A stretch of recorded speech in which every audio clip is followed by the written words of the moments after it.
Diz, what up, bro? You had that big show this past weekend? Or is that one coming up this weekend?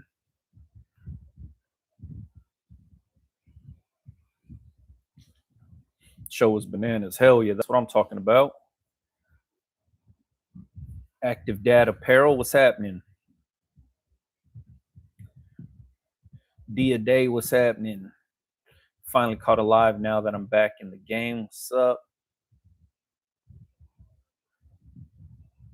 Mio Reek, what's happening? The one above all, yay area tapping in. That's right. Diz said damn near sold out. That's what I'm talking about, bro. Was it a retro gaming or what was the Comic Con type style? What was the event or the show?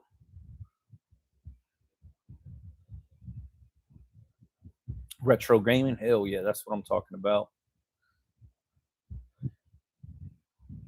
Kingdom Stitchwear, what's happening? Appreciate everybody for jumping on. 8,000 people, hell yeah. What was the big move, or hats, or the cups, hat bar? Still use your method for aligning the small left side chest logos, aligning it with the collar. Shit works. Look, I'm wearing it right here. 4 fingers down from the collar. Boom. Straight down. Boom. It shit works, man. Right on top of the heart every single time. Kathleen Thompson, I'm doing well. Appreciate that. Blaze Channel, what's happening? Grand Sus, what's happening? Cups moving like crack. That's what I'm talking about. You still doing the etching stuff, or are you fully UV DTF now?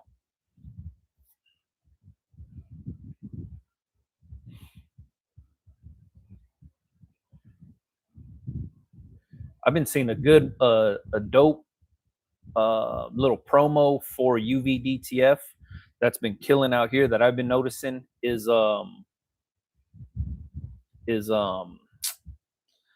lighters, Bic lighters, throwing a UV DTF sticker on the Bic lighter to sell or to give away for free has been a big one out here. I've been seeing a lot of people do it. I think that's kind of a good way of using the UV DTF.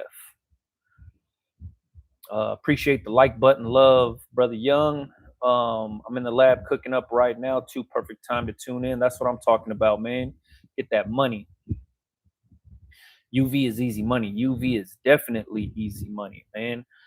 Especially I don't know how, if you live in a major city or if you just live around like sports stadiums and stuff like that here in California or Los Angeles. In order to get into like some of the big stadiums, you have, like, for women, have to have a clear bag.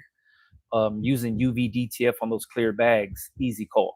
You could get those bags from like Nissan, and for like a buck or two for the waist bags, shoulder bags. Tote bags are a little bit more expensive, but they're all clear.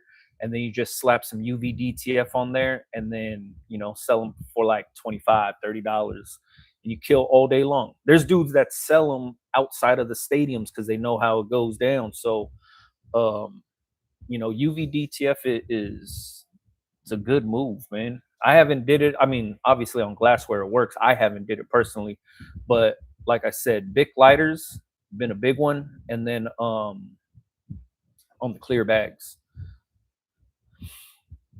Let me see. I need to get into UV DTF. Yeah, man. If you have a printer near you that sells UV DTF, it's easy money. Easy money. Wanted to share, maybe it will help someone. Bella Canvas only offers free shipping for spending X amount for those who don't have a resale license / certificate. Blew my mind. Wait, let me see. Bella Canvas only offers free shipping for spending X amount. Oh, there you go. So anybody that's trying to get some Bella, another couple months before I get the heat press, hat press, and the heavy cart from Heat Press Nation. That's what I'm talking about, Richard Anthony. Those carts are dope, man. I've seen them A few times. I've been to the Heat Press Nation warehouse. I've been to on location when they're printing, and every time I see those carts, I'm like, man, I need to get me one of these. I haven't got around to it because we have all those tabletops in my shop. But if I was operating like if I was doing it all over, I would probably get the cart, put the press on there so then it could be mobile within my workspace, and then I would just have one table to like fold, cut transfers and stuff like that. If I was working out of the garage again, or if I was like rearranging certain things and I needed it to be mobile, those carts are dope. Let me see. Scary how good the show went down. That's what I'm talking about, man. Get that money, dude. Let me see. How you purchase the heavy duty cart before? Oh, have you? No, I haven't. And do I know anything about it? No, but I've used it on the demos. I've seen it at the Heat Press Nation showroom. When they were at they had this location out in like a rented space when they were like debuting a lot of their new presses, especially the pneumatic presses and the double station presses, like the double station true specs. They had the double stations on the carts, and you could like you could put two carts together, not smash them together, but put them together, attach them, and then you could put like a dual station press on them. Like those things hold up, and the caster wheels on them roll perfectly. That's why I was like, man, this is dope. If you needed to be mobile, but you needed something like sturdy and heavy duty, where like a regular Harbor Freight cart wouldn't work out because it would be too flimsy. That's where something like that, because you got to remember you're putting a lot of pressure on it also. So they dialed in that little cart to where they understand it's going to take a lot of pressure to clamp down. It's going to pop up pretty aggressive. So they dialed all that in to make sure that the cart is as robust as possible, if that makes any sense. But yeah, every time I've used them when I was at the Heat Press Nation showroom doing demos and stuff, um, easy call for myself. Somebody's using Jiffy shirts for Bella Canvas. There you go. Let me see. What works better for you, long form videos or shorts? Shorts for reach, like Instagram, Reels, TikTok, Facebook Reels. Um, what's the other one? Oh, YouTube Shorts. Those ones for reach, people find you like crazy on those videos. For example, I started Facebook last year in October or something like that, and posted consistently on there. And the same videos I post on Instagram or TikTok are the same videos I'm putting on Facebook Reels. It's just tapping a different audience, and it's drawing in so much people. I think I got, I don't know, like 14,000 followers or something like that on Facebook now. Started in October, but the main thing is like the videos get dumb, stupid numbers on the views, and all it's doing is just helping me sell t-shirts. It's that's the best thing about it, is that's kind of how I've been selling a lot of the t-shirts lately. Have been from people on Facebook. They've been buying because the people on Facebook aren't the same people that are on Instagram. They're not the same people on TikTok. It's a whole different demographic. And posting the same reel on there on Facebook is getting crazy reach. And I'm kind of just feeding the fire right now of just like constantly posting. That's how I sell majority of these. Like I think maybe off of Instagram and TikTok, I probably sold maybe 25, 30 donut shirts off of Facebook and TikTok. But then I mean on Instagram and TikTok, but on Facebook, this shirt sells weekly.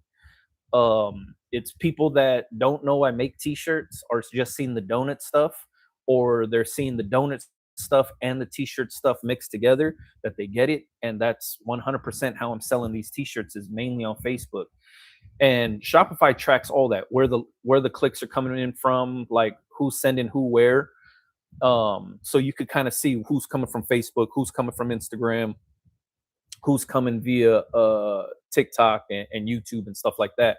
So this donut shirt is popular on Facebook. People on Facebook are buying it, but people on Instagram and TikTok really ain't messing with it. So it's been kind of cool to see like the donut videos do good on Facebook. I mean, they do good on across all my social media, but on Facebook, that's where people are a little bit more engaged in that kind of stuff. And so, people like it's weird even at the festival and just when I'm out like Disneyland or the mall or something like that, and people recognize me now, people just say like, "Hey, are you the donut guy?" Which is kind of funny because I barely been doing donut videos for the last few months, but I've been making t-shirt videos for years now. You know what I mean? But people are discovering me because of the donuts, and they're fans of the donut videos. So obviously they buy into the donut t-shirt, which is cool. Let me see. But long form, I still put out long form stuff because people utilize YouTube as a search engine. If you think about it that way, that people go to YouTube to type in how do you do something, um, that's such a useful thing to get discovered on YouTube when you're doing something and solving problems for somebody.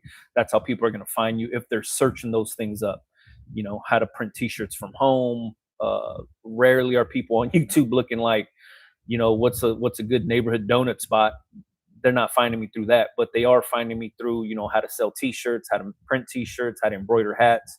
So that's why those types of videos are still posted on YouTube, and then a different style of video is posted for short form content, if you will. Timothy Lino, what's happening? Almost up. What's the best way to take pics of shirts to put on a website? You can use mock-ups so you don't have to take pictures, meaning just overlay the design onto a blank t-shirt and post that. There's nothing wrong with that. You got to remember when you're selling t-shirts, it has to be kind of simple. Like look at your favorite brands that you already buy from online and then look how they're doing it. A lot of times it's mock-ups. um, Sometimes their mock-ups are so good it looks like an actual t-shirt, but a lot of times it's just a digital mock-up. So if that means you making your own mock-up, take a blank t-shirt, give it a little bit of a wrinkle, take a picture of it, and then upload that, and then you could keep overlaying your designs on there. That's all I do for my website, because I would see, a lot of different companies doing the same exact thing, and I was like, man, I'm breaking my back over here trying to like figure out ways to take pictures. Why not just do mock-ups? It's way easier. So that's kind of what I would go based off of if you wanted to. If you want to take actual photos of it, everything should be consistent. You know what I mean? Like you shouldn't post one picture and then the t-shirt's this big, but then the background's this big, and then your next one the t-shirt's going to be this big and the background's this big. Like it has to be consistent. That's why I started using mock-ups, because it just looks better across the website. Makes it easier for myself. Let me see. Aloha 2. Oh, it just moved up. Drama, I think that's your name. I appreciate that, man. What's happening? Affirm Soul, what's happening? What printer would you suggest to print at home for testing images? White toner. That'll be the easiest, best way of doing prints from home for yourself. I would suggest white toner. I would look into the 560. That's the one that prints 8.5 by 11. Um, to me, that would be cleanest prints, easiest to use, no maintenance, headache free. Basically, you kind of just, if you're just doing, low quantity stuff, that's the perfect printer. You could print on black, you could print on white, you could print on whatever you wanted to when it comes to the white toner. G6 Customs, what's happening? Have you used UV DTF prints for anything? If so, how did you like it? Yeah, we were talking about UV DTF prints earlier. Clear bags is a good one to put them on. Promotional items like lighters, pens, markers, stuff like that is a good one to put them on. To me, that seems like where the money's really at in that space. There's people like Diz who put it on glassware. There's people like who else is using DTF pretty regularly and pretty good. I can't even think off the top of my head. Glassware is kind of a no brainer, especially if you're doing promotional glassware. That's kind of an easy call. You don't have to do the etching stuff no more, and you can do like full colors on them. But yeah, where I see the big money at is in clear bags for sports stadiums, concerts, stuff like that, where you can't get into the venue with the regular bag. You have to use a clear bag. So making some cool shit, cool designs for the clear bags, and selling them because those bags are cheap. They're like $1, $2. There's a company called Nissin. It's Nissin. They make them. They sell them. I see them at the shows every year. Every year, their clear bag wall starts to get bigger and bigger and bigger with more different products, fanny pack style, waist bags, shoulder bags, tote bags. They do all of these different ones with different color straps and different color piping and all that good stuff. But the main thing is it's a clear bag. So Dodger Stadium's a perfect example. If women want to bring bags into Dodger Stadium, it has to be clear. So it's an easy call to do a bunch of different Los Angeles themed clear bags with UV DTF, and you make a killing. Like there's dudes that sell them outside of the stadiums now, like SoFi. There's people out there selling clear bags in the parking lots because they know women are going to need them. They maybe forgot them, or they're walking back to their car to put their purse down, and then they're out there selling bags. So it's an easy call. If you have a big sports venue in your area, you could be cleaning up out there. Let me see. I get discouraged when I see Amazon is selling T-shirts for $15 for similar T-shirts I plan to sell for no less than 20. How can I compete? What will make people buy from me instead of Amazon? That's where social media comes into play. The people on Amazon, you don't know who's selling it. You don't know if they're mass producing it. You don't get a chance to know anything about the actual seller. Whereas social media, you get to show yourself doing it, what it takes to create these T-shirts, tell your story, so people buy into you and not just the product.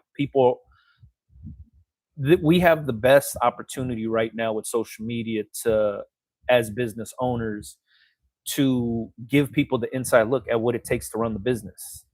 This has never been seen before. This is stuff that no business owner has ever been able to do pre-social media. So being able to do it this way and explain what you're doing and show what you're doing and show the quality control that you take and stuff like that means more than just a $15 t-shirt on Amazon. You know what I mean? The people that are going to Amazon to buy those t-shirts are already going to be on Amazon buying stuff. So when you're talking about competing with them, you're not going to be able to compete with them. So what you need to do is start to carve out your own niche within your own respected space and find your customers that way by showing what you do for a business and why your t-shirt is not going to cost $15, what it takes to make that t-shirt, the care that you put into it, the creativity that you put behind it, sharing the customer experience with the actual people watching, like showing what the end user is going to receive, right? So when you watch my t-shirt videos when I'm packing up orders, everything that I'm putting into that bag is what that customer is going to take out of that bag. So I know that that t-shirt's been lint rolled. I know that t-shirt's print is straight and it's not crooked. I know that that t-shirt's not stained up. I know everything about that t-shirt because I'm the one putting it in the bag. So I know how it's going to arrive to the customer. The customer is going to see those stickers. The customer is going to see the handwritten note. The customer is going to get a chance to open up that clear, poly bag to pull the t-shirt out. So all of that stuff is your brand story or your business's story. The people on Amazon aren't doing that. So you need to be doing that so you can separate yourself from those people. UV DTF prints are good for smooth, hard surfaces. Yep. But then I also put it on some rough surfaces, like the bottom of my tables, the legs kind of have not stippling, but there's some texture to it. And we tried out a DTF sticker on there, and that sucker's still holding on. Welder from Toronto, what's happening? I did up going to Jiffy to get free shipping. Thank you. Just was sharing how backwards Bella policy is. Yeah, maybe it's the new buyout because Sanmar bought them out. Who knows? I don't know. How are you digging the X tool? I think the X tool is dope as hell. What you have to remember, or what I have to remember when it comes to the laser stuff, is It's a different beast than t-shirts. These are different products. These are like totally different, like new things for myself. So anytime I get any type of equipment or anything like that, testing it is the biggest thing for myself. So testing all the different things that I could actually laser on, not necessarily thinking about like what I'm going to sell. It's more about like dialing in, wood versus leather goods versus glassware versus metal versus powder coated surfaces. All of those things are like things that I need to like see what I can do, what my limitations are, and what makes sense to me. Because I could watch every video in the world of somebody using their laser to create something. One of the dope ones that I was just watching, or I always watch, is this guy goes live on TikTok. Never shows his face. Camera's just pointed at the bed of the laser, and he's doing these little like trees where it's like the air freshener trees, but they're like little metal ones. Throws it in, and he's like engraving like people's faces on them. He's doing all kind of crazy stuff, Raider logos. He's doing so many different things, and he's just showing himself doing a bunch of different trees. I'm not getting into the business of selling those little metal trees, but it's actually cool to see. So I'm just trying to use that thing to kind of find something like that for myself, of what would make sense for myself to bring to market. How would I actually use it to produce things and stuff like that? And like I said, we've been using lasers, like the bed lasers and stuff like that, for leather goods. We've been doing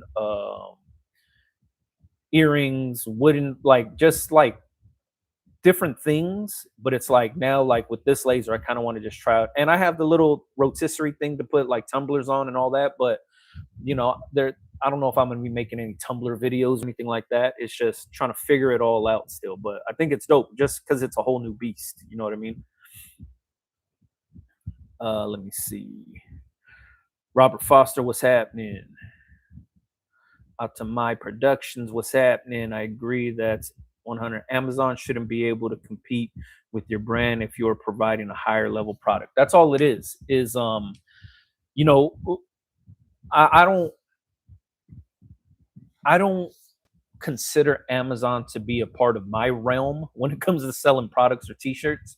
I don't think I'm on that level, and I also don't think I could compete with the powerhouse that is Amazon. um but what I can do for myself is actually just carve out my own little space in this industry of what I can provide and what I can do.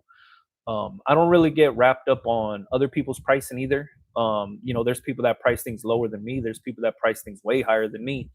I kind of just like ride the wave of what makes sense to myself, what kind of speaks to me, and what's fair to the customer and fair to me price wise. So I kind of just like stay within my little bubble, if you will, when it comes to that kind of stuff. um because if you kind of have to think of it as like just wearing blinders and just doing your own thing, because if you start seeing what this person's doing or this person's doing, it's going to make you think, all right, maybe I should be doing that, or maybe I should be doing this, or am I priced too high, am I priced too low? You can't let the outside noise dictate what you do, because ultimately it just comes down to you. You would hate to sell yourself short, but then you would hate to rip your customers off. So you kind of have to just do what feels best to you. And I can't stress that enough, that that feeling of this makes sense or this feels right happens to all of us that own a business and understand how the shit works. It's just when something feels right to you, it only makes sense to you. And you could probably explain yourself a million times over to the next person and it wouldn't make sense to them. But if something feels good to you, is you're doing what you're supposed to be doing, if that makes sense. Is your X tool the dual laser? That's what I'm hearing. I think it's I might be wrong, the diode or diode, or there's like different fucking terms. I'm new with it. I'm new to all of it. You know what I mean? I really want to invest in an X tool, but I haven't capitalized on what I have right now. Heat press, hat press, Cricut. Have to make those work first. 100%. I agree with that. Making those things work, make those things make money for you. The X tool thing for me was a little bit nerve wracking at first, because like I said, my partners and I have access to lasers. already, and it took a lot for me to get my own laser. One of the big selling points was the X Tool platform is really, really user friendly. Vectorizing artwork and stuff like that is so dummy friendly. The presets are dope. Everything about it is just made for the home creator, which I really enjoyed. Um, but it was more of just like, all right, how am I going to use this to like make money? Like, there's a million different things you could laser on, but it was like what made sense. One of the things that like really called out to me was like, being able to like laser on leather. So you could do the backs of shoes, you could do the lasering on, the Nike swoosh of Air Force One is something that like speaks to me. So it's like, oh shit, like I could do stuff like that now. And having the ability to do that and learning how to do that has probably been the best part. But it doesn't mean I'm out here I'm gonna buy like a whole stock of Air Force One so I can start lasering them and selling them. It's more of just knowing that I have the option to do that and then how to do it well, if that makes sense. Let me see. UV-DTF is evolving still. The actual bonding material is getting better, more versatile, especially dishwasher safe. That's a good one. Dishwasher safe for the glassware people is a good move.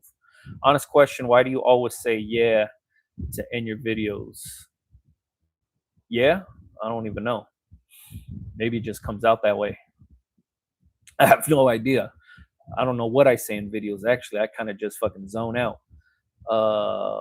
You'll get the hang of it. So much to create with it. I have just the F2, but the UV is next. It's been a great laser starter. You'll find a niche for sure. Yeah, like I don't have any doubts that I will. It's just the more videos I see, the more I see people like kind of fall into the pocket with their own shit. Like the guy selling the little trees, or there's another laser dude that was doing patches, but he does like he'll go on like TikTok live, and then people would just throw their name out there, like let's say like some girl says make one that says Leslie, and then this dude like does a little Leslie patch, he slams it on a hat, and then I don't know if he's selling it to her or ships it to, I don't know how that shit works, but just watching people being able to do like shit on the fly like that is dope. But the one thing that really sparked my interest was watching this Undefeated event. Undefeated, the brand, they did this pop up with Jordan, and then they were lasering on the backs of Jordans, and they were using X Tool machines, and I was like, "Fuck, that's dope as hell." I didn't know what I would be doing that for, but just having the ability to just like take like the back of like a Jordan 1 or something, and then just like etch something on here would be dope as hell. So I don't know what I'd use it for, but I think that's cool. And hopefully I could get to that point where I'm just like customizing every single sneaker is gonna have my name or my face on it or some weird shit like that. But I think that'll be dope. Let me see. Let me see. What standard graphic sizes do you typically use for full size front print on adult t-shirts? I don't use any standard sizes. Like this little guy right here, probably the sizing on this wouldn't be done on any other t-shirt, and this guy's probably like 4 or 5 inches tall. I probably wouldn't do that on another t-shirt, but because it's just a guy standing, I was like, oh, that'd be kind of funny to do it that way. But I don't use any standard sizing. The way I figure out sizing for like all my shit, like anything that I'm doing, is I use tape. So before I made this little guy, I put a piece of tape on shirt. Like I'll tape off like a box, and I'm like, all right, on a blank t-shirt that I'm wearing, I'll look in the mirror, I'll put a piece of tape there, and I'm like, all right, that looks cool. I'll measure that box, and then my artboard where I'm designing will be to the dimensions of that box. So every t-shirt that I do, my left chest prints are different sizes, my back prints are different sizes. It's just whatever visually looks good at the time. But don't hold yourself to like, I need to design everything to the standard size. Because if I told you, all right, this left chest print is 5 inches, and then you're going to make all of your left chest prints 5 inches when they don't need to be 5 inches. You got to remember everything is like shaped differently, right? Like this guy is a vertical design, so it's taller, so 5 inches makes sense. But then if you just have a bar of text and I told you 5 inches, you're gonna stretch the shit out to 5 inches. It's gonna look ridiculous. So you have to. It's every design is gonna be shaped different, looks different, size different. Use your originality and use your gut feeling on what looks good, what fits the t-shirt best. And if you don't have an idea of what it'll look like, put tape on a shirt. I'm telling you, just regular masking tape, painter's tape, just buy a roll of that shit and keep it next to you. Whenever you're getting ready to design something, throw on a blank t-shirt and just tape off a square or a box or a rectangle on what you think you're going to be designing. Put it on so you can see what that size would look like on a t-shirt. And if it looks good to you or if it looks too big, and then you're like, oh, you know what, let me make it smaller. Bring the tape in, make it a little bit smaller, look at it in the mirror and be like, oh, you know what, that looks good on this t-shirt. Measure that box, design to that dimension. It's that simple, but nobody likes doing that because they think it's like extra steps. But if you really wanted to do shit the way that I do it, when I'm making almost every t-shirt I design is a left chest print and a back print.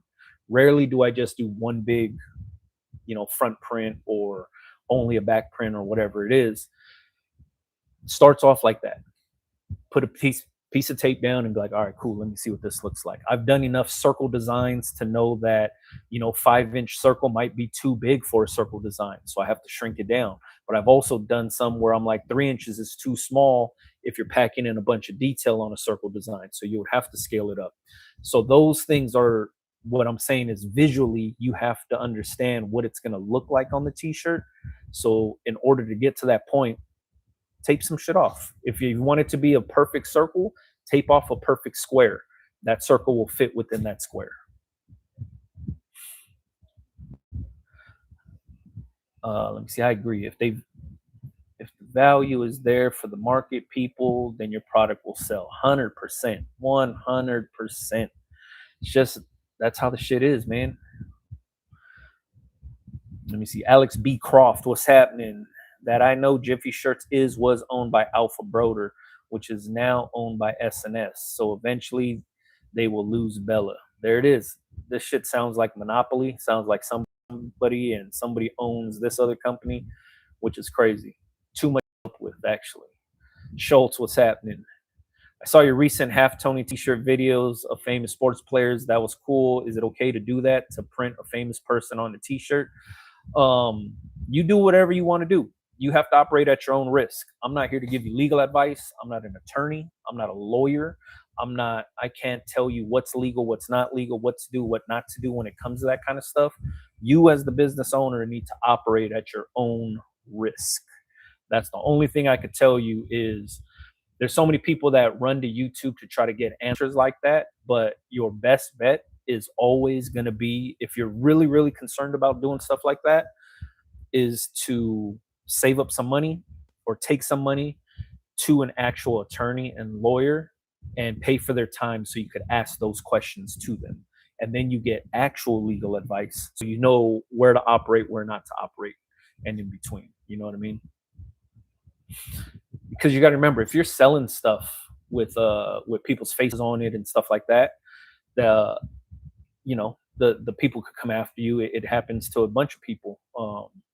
If somebody was making tens of millions of dollars with your face on it, wouldn't you want part of those tens of millions? So you have to operate at your own risk when you're operating that way. A lot of people, they see another company do something and they're like, oh, if that guy's doing it, I'm going to do it too. But you don't know if somebody got a license to do that. You don't know if that company already had the permission to use that person's likeness on a t-shirt. You don't know any of that stuff. So that's why I say operate at your own risk, and to be perfectly safe, always look to the professionals of that respect. Like I said, if you want legal advice, you go to the people that can actually give you legal advice. Pay for an attorney. A lot of times they'll do it for free. There's something called pro bono. Well, they'll take your time, like they'll do it for free and give you some information if you needed it. A lot of attorneys won't take your money, or I'll take that back. There's a lot of attorneys that will charge you for it, but there are some cool ones that are just like, it's not a big deal. Sometimes, you might know a paralegal or something that works for an attorney, and they might be able to help you out too. I would go that route. But don't go based off of what you see people do on the internet and be like, oh, that guy's doing it, I'm gonna do it too. Don't get caught up that way.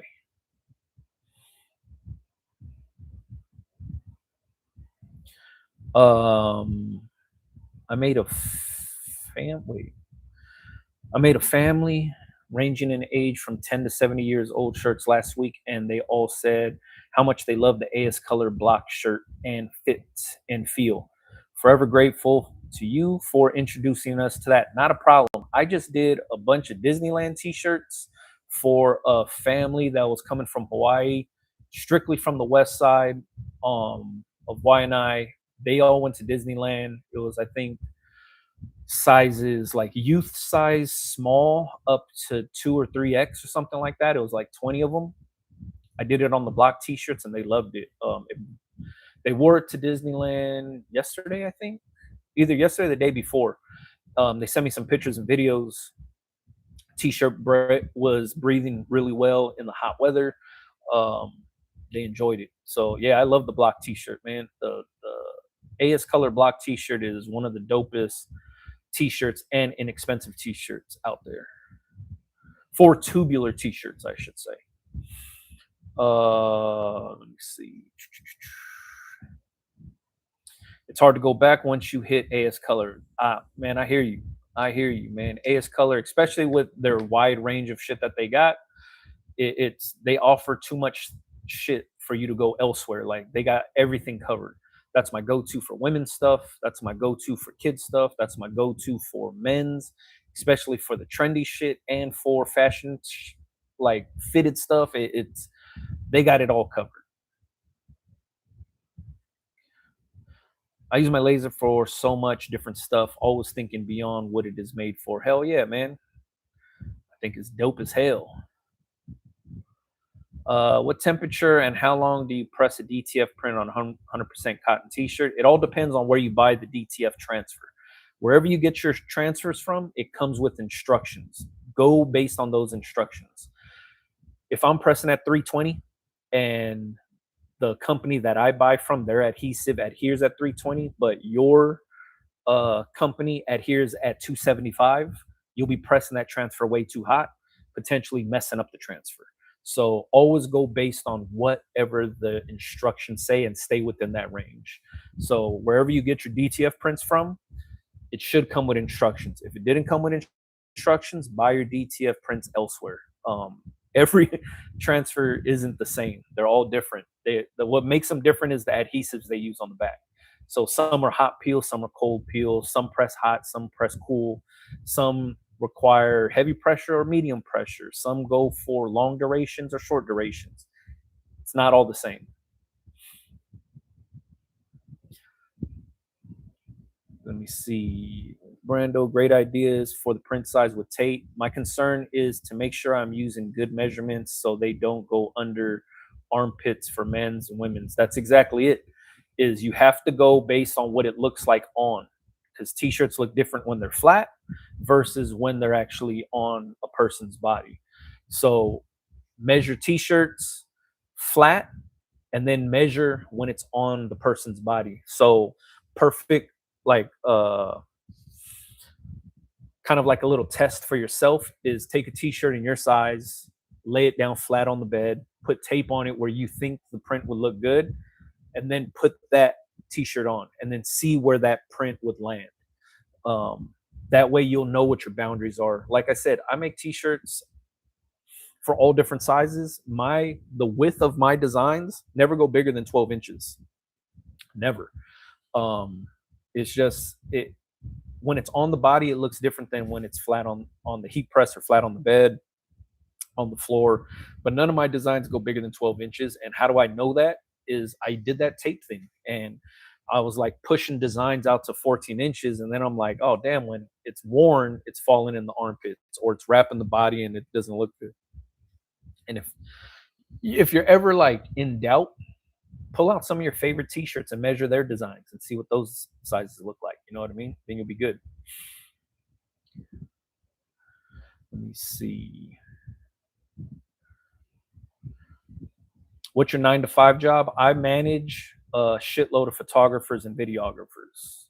I lead a team of dope ass videographers and photographers, and yeah, I bring him in. I bring in work for them. Um, I assist them on shoots. I used to be a photographer for many years myself, so now I kind of just help them out. I'll find them work. I help them out on shoots. I kind of help develop their skill set. I help develop them as a kind of all around players. So somebody could come in with a strong videography background, um, and I'll try to get them to, get their skills up and stuff for being a strong photographer. Also, I also help develop them career wise to where I'm basically training up future bosses and managers and directors and leaders. I think that's kind of a one of the biggest things for myself when it comes to just people in general.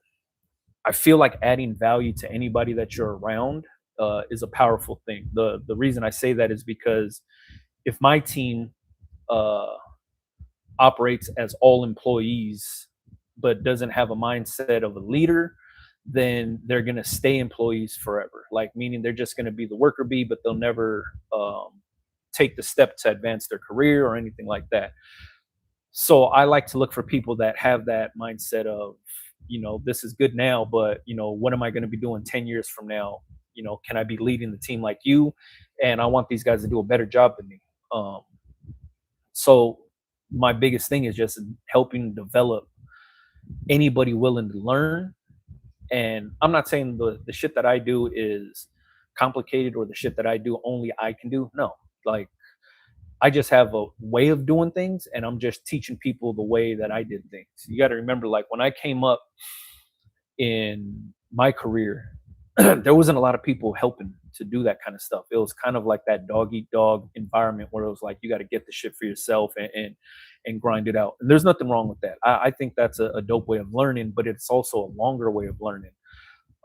If more people are willing to help, I think there's people that would spark their brain earlier to start developing it and achieving more at an earlier stage in their career versus you got to earn your stripes and get this shit out the mud and spend 15 years at this shit when you can actually start developing your career 5 years in. You know what I mean? So it's not taking the shortcut, it's actually just helping people with the shit that you learned, and you just kind of passing it down to them.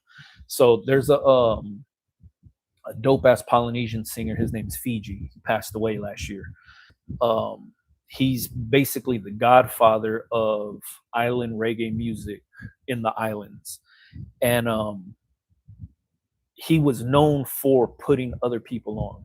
He was known for breaking new artists. He would give every artist a shot, whether it was doing backup vocals for him on stage or on record or whatever it is.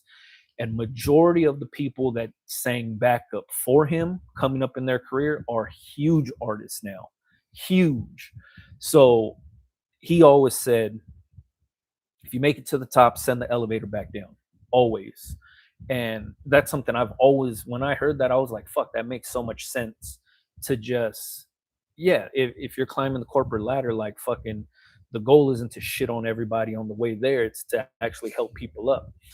So for myself, I've always been that way. I'm always thinking of how can I help people get on? How can I help people that are or not just lost, but don't know where to start? You know what I mean? And sometimes it's just sparking a small idea in somebody that'll get them going.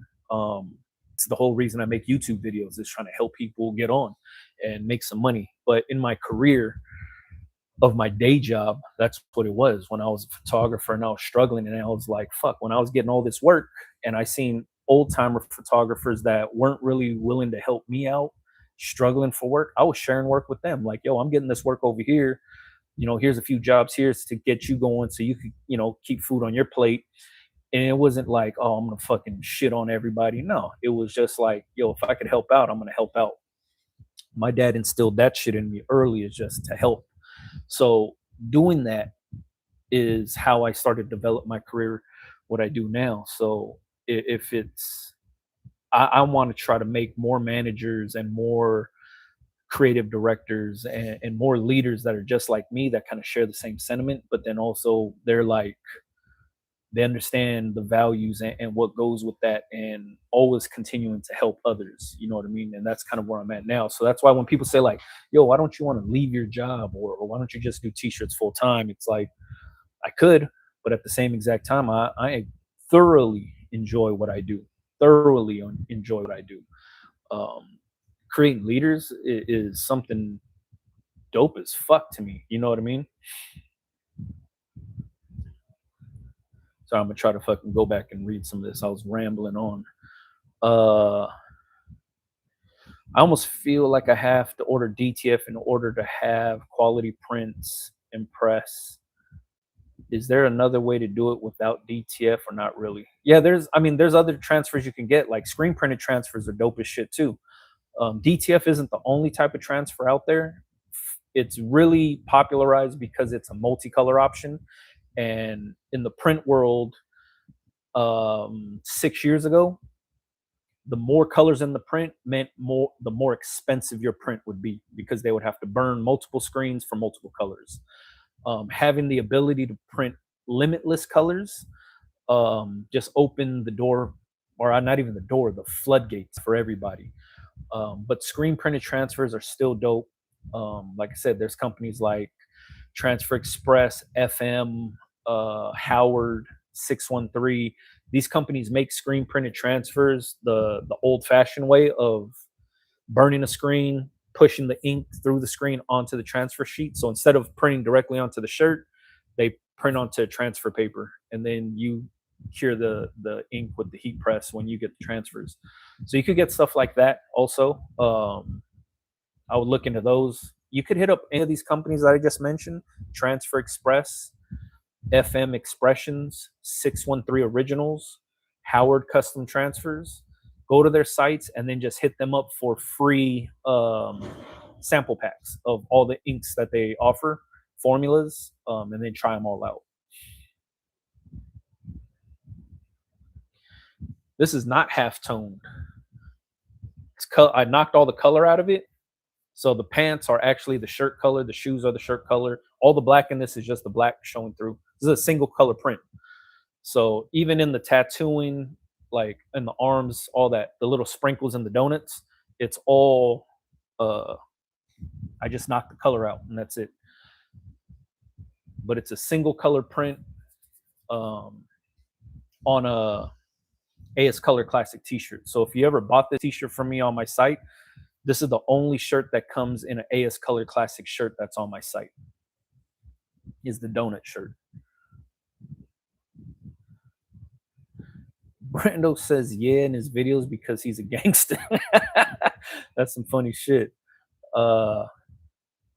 Stay true to yourself. Hell yeah. I mean, that's the only reason why I've stuck around YouTube this long, is because if I got onto YouTube trying to be somebody else and I was overly amped up in all my videos and I was just like, smash the like button and doing all that shit, oh man, that shit wouldn't be for me. You know what I mean?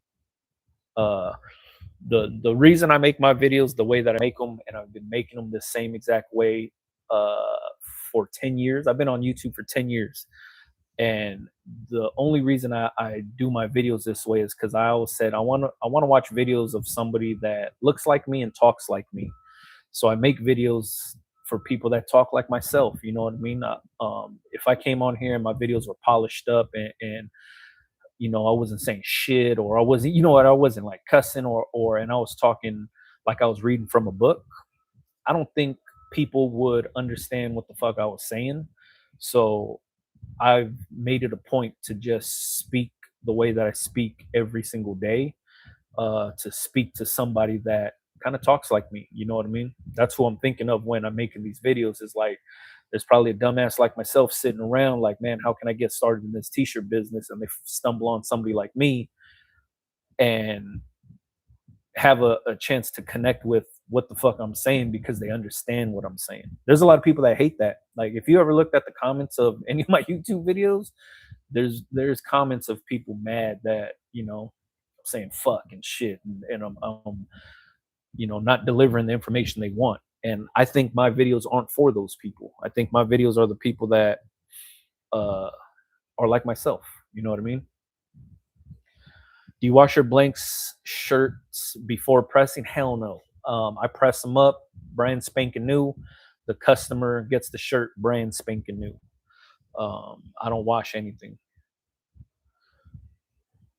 Graphic Warehouse, what's happening? Let me see. Question far as packing. So I just started my sports brand.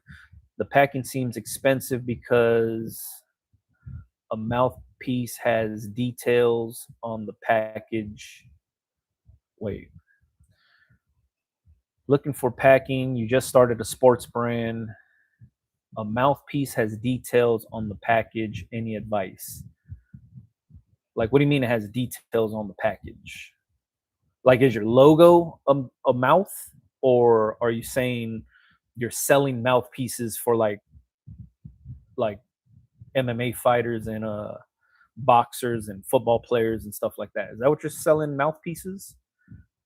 And you're looking for like packaging to pack those things up? I don't get the question. Finally done wrapping these orders up. Now I can sit down and fully enjoy the live. Hell yeah, get that money, man. Nothing wrong with getting some orders out. And he's a pro golfer. Man, Torrance just opened up this indoor golf range. My son just sent me the videos. I've never did like the simulation stuff. So, he was talking about going to check it out. I recently bought a brand new Sony ZV-10 because I want to start doing sports videography. Hell yeah, I have no clue how to use a camera. You know of any courses I could learn all the basics as a beginner? For video recording, the best thing that I could tell you is there's three things for good exposure in photography, videography, and it's aperture, shutter speed, ISO. Um, for video, it's always good to double up your shutter speed. So if you shoot at 24 frames a second, right? That's like the standard to get that good blur, like realistic blur is what they call it. Like movies are shot in 24 frames a second, so that's kind of a standard thing. So if you shoot in 24 frames a second, then you would double your shutter speed, which would be 1/50th of a second. That's how you get that good motion blur. And then if you wanted to do 30 frames a second, then you would be um, at 1/60th on your shutter speed. So that's like the easiest tip that a lot of people overlook when it comes to videography. If you're shooting full manual, always double up your shutter speed versus whatever FPS you're choosing to use. Like if you wanted to shoot to get like slow mo, not slow mo, but just like slowed down footage, and you were doing 120 frames per second, then you would be at 2/40th on your shutter speed. Um, it's just it sucks that you have to do math, but the math's not hard. But it's something to get the right. You want to match those up so you get the right look in your videos, if that makes sense. But the best thing to do is type in the camera into YouTube and learn how to use it, meaning functions, buttons, all that good stuff. But then also just look at videos on videography, just the basics. You could just type in sports videography for beginners in YouTube, and then there'll be a bunch of videos of people teaching you how to shoot, get the shot, frame things up, focal length, if there's different lenses and stuff that you need to get closer to the action. It'll be good. But YouTube, man, YouTube University is where it's at. Let me see. Thank you again. You have helped pave the path for me, brother. Took your advice and just ran with it. Love how you approach pricing. Thanks so much. Timothy Lino, not a problem, man. Not a problem. Thanks for watching. How do you pick people to help you in the t-shirt world? I just I utilize a lot of the homies. Majority of the guys that work in my store, I'm friends with. Those are the guys that you see my videos, pressing shirts, folding shirts, If you ever been to my store, they're usually helping customers and pressing shirts in the back or grabbing sizes and stuff like that. So I have a pretty dope team of guys that are in there. Hello, Fiji. Hell yeah, that's what I'm talking about, man. It's I use his analogy a lot, like when I'm talking about helping people out, because I think he was the epitome of helping people out. He was the gold standard of helping people. And if you think of all the people that spawned from Fiji, we got J Bug, we got Common Kings. Common Kings was his backup band for a long time. Junior King sang backup vocals for him. Uh, they did it for J Bug. Like J Bug does the same exact thing. Same thing with Johnny Sweet. Like there's so many people that are attached to the Fiji fucking, I don't even know what you would call it, man, world, which is to me something dope. If you can always help out, help out. And I think that's one of the coolest things about him was he put the world, he put island music on his back and brought it to the world. And then he brought everybody young, fresh, wanting to get into the game with them and basically showed them the way. You know what I mean? I think that's such a dope thing. Let me see. Just seeing you were live. You were a huge inspiration in pushing me to get hustling on pressing my own tees. Appreciate you for all those tips. Devin, I appreciate you, man. I appreciate you. Thanks for even jumping on. Is screen printed transfers more expensive than DTF? Thank you for that advice. Yes and no. They still utilize gang sheets, so you could do it that way. There is minimums attached to it, whereas DTF there is no minimums. So like let's say the minimum's like 10 or 15 sheets. Single color transfers are cheaper than multicolor transfers. Multicolor transfers mean they have to burn multiple screens per color. So if you're doing multiple colors, get DTF transfers. If you're doing single colors, check out screen printed transfers. A lot of these companies, there's price breaks. The more you order, the cheaper per sheet it is. So the less you order, the more expensive it'll be. So I'm not sure how I could compare it to DTF's pricing because DTF does gang rolls and these are doing sheets. So it's kind of hard. You would just kind of have to look at the site and then find out like what makes sense to you. Do you have any recommendations on where to buy DTF? Hell yeah. You could go to, I always recommend people going to like local spots. You could always use Super Color. Super DTF is dope. But then you could go to Merch Studios. You could go T-Shirt Buddy. You could go to Crispy Prints with a K. You could go to A-Dub. You could go to Heart and Hustle Printing. You could go to people like Rye Beats. You could go to all of these guys. They all have DTF printers. Devoted Brand is another one. So these guys are spread out across the country. Rye Beats, T-Shirt Buddy, those guys are in California. So if you live in California or along the West Coast somewhere, you can get prints from there. Heart and Hustle is in Atlanta, Georgia, I believe, or Georgia. Crispy Prints is in Ohio. A-Dub is in Philadelphia. Devoted Brand is in Florida. So all of these guys are in across the country. So order from whoever's closest to you. You'll be good to go. If you didn't want to do that, you could go to Super Color. You could go to Heat Press Nation. They offer, I think their prints are called True Prints. That's a DTF transfer that comes straight out of Heat Press Nation's facility. Super DTF has the new color gamut where it's not just CMYK. Their prints are dope. So there's so many different DTF companies out there now. I'm pretty sure you could go on Yelp and just look up DTF prints and somebody local to you would have a printer. Are you not feeling what's hell yeah, I still use Super Color. This is Super Color right here. I use Super Color for all of my retail shit. Super Color wearable transfers to me for the retail stuff is where it's at.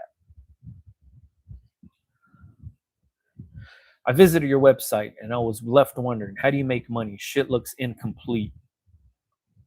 the website looks incomplete. The way I run my website is exactly like this. I want people to go to bigbrando.com and I want them to just see the products. That's it.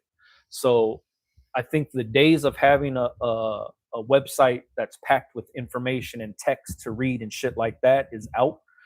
Um, those days I think were early 2000s, getting a website and attaching a blog, and updating it daily and stuff like that. Now my website is only to sell shit. It's only the platform people can buy my products, and that's all. The reason is whenever I promote stuff on social media, like that's how I sell all my t-shirts online, is strictly social media. I drive all my traffic from Instagram, TikTok, Facebook, YouTube. That's it.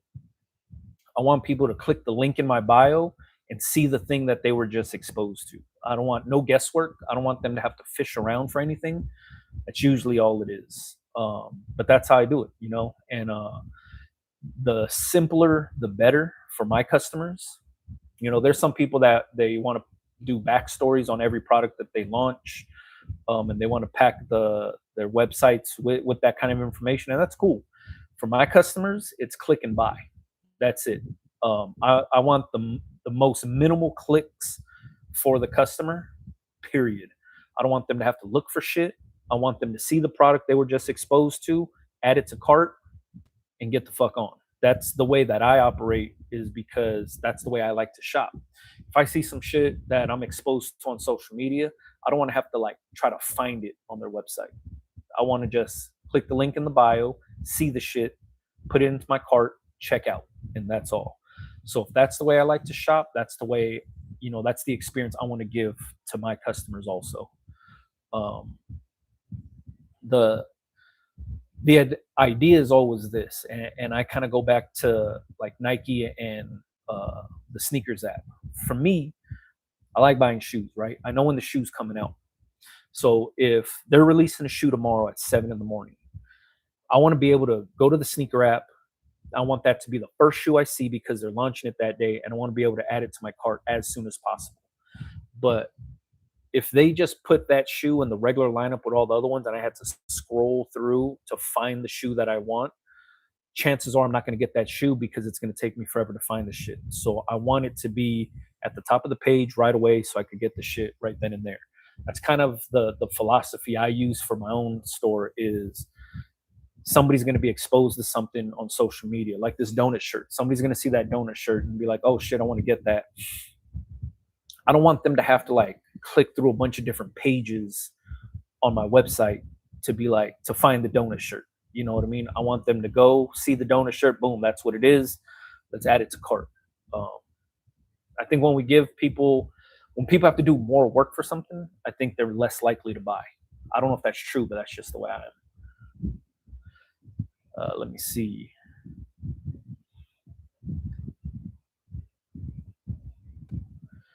Raising my hand talks like me. Hell yeah, that's what it is, man. 100%. Big Brando got me a Geo night. Hell yeah, get that money for $100. God, yeah, you came up. That was a win.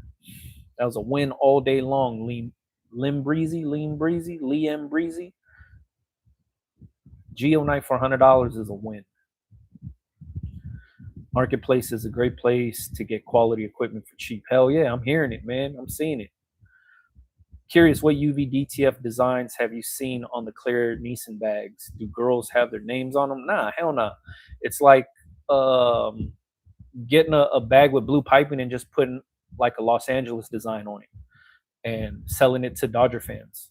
Same exact thing. Like you could get a black bag with black straps and black piping, and then you could put shit like Los Angeles in purple, gold, and black. So you could sell it to Laker fans. Or you could do blue and yellow and it says Los Angeles and sell it to Rams fans. It's stuff like that that I keep seeing these bags, because that's where people are taking these clear bags too, to like sporting events.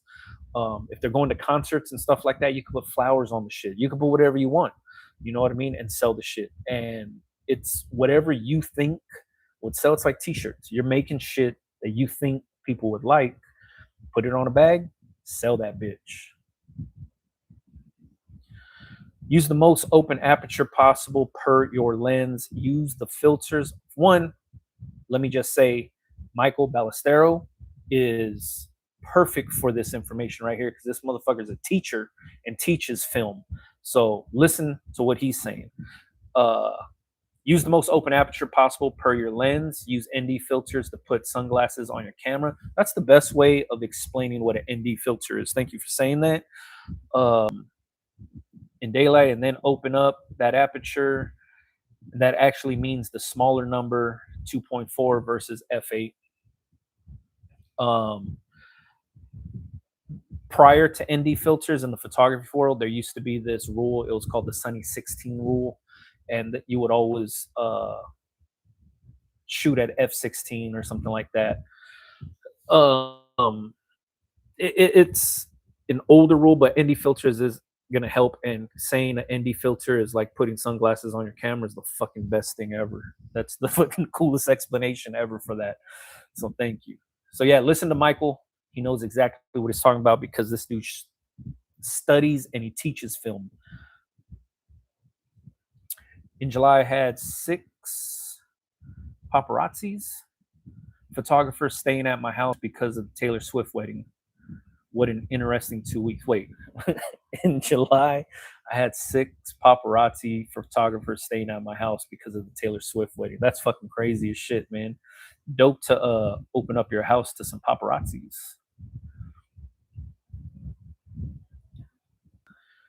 MO. Is MO Missouri?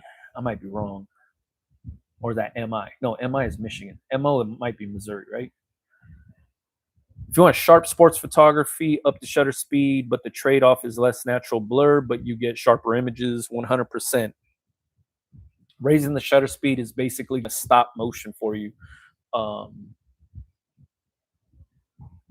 hate to nerd out over shit like that, but geeking out over like cameras and technical shit like that is kind of cool. Love Common Kings and J Boog. He opened doors for many Polynesians that may not had an opportunity. Hell yeah.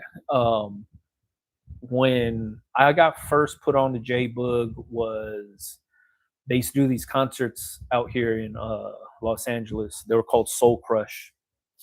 And Fiji would always headline these things, but he'd bring all these other artists. And the first time he had brought J Boog was his backup singer, background vocals, and he would come out singing Smokey Robinson songs on, like, when Fiji would take a break, then J Boog would come out and do like 2 songs, and like, damn, look at this big dude, he could sing. And then he would always put on for Compton, which I thought was dope. And then a year later, Hear Me Roar comes out, and I didn't even know he was like an artist. I just thought he was background vocals. And next thing you know, he's opening up for Fiji at the next Soul Crush concert, and he's doing shit from Hear Me Roar, and Love Season drops, and I'm like, oh shit, this is dope. And then they're touring and they're doing all this dope, like, yeah, man. And then seeing Common Kings be J Boog's backup band, and Junior King, when he used to wear the bow ties and stuff, being J Boog's background vocalist. And then same thing, breaking the show, then he's singing covers and he's doing shit. And then Common Kings is born. And now, you know, these fucking acts are huge. These dudes are huge. Common Kings is huge. J Boog is huge. All from the Fiji world, right? That's why I think it's dope.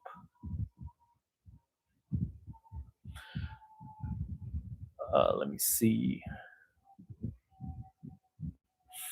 Big B, I started my clothing brand this February. Business is getting better over the months. I accomplished my goal on sales. Now it's time to reinvest. Do I keep the same routine? Hell yeah. You have to always remember this when it comes into business, is continue to build on what works, right? If something's working, you don't want to stop what's working to try something else out. So if your routine is already working, you're getting sales, things are starting to grow, even if it's slow growth, as long as it's growing, that means it's working. So I'll just continue to just keep knocking that shit down. That way, You could always implement new things, but don't stop the motion and momentum of what you're already building up to try something new. You're the best, dude. Thank you for all you do. Michael, appreciate you, man. Thank you. Sounds awesome. Wish I could have seen those concerts with J Boog first beginnings. Yeah, like to me, I think that's kind of why I think I resonate with the Fiji mentality of the whole send the elevator back down for everybody to help them come up.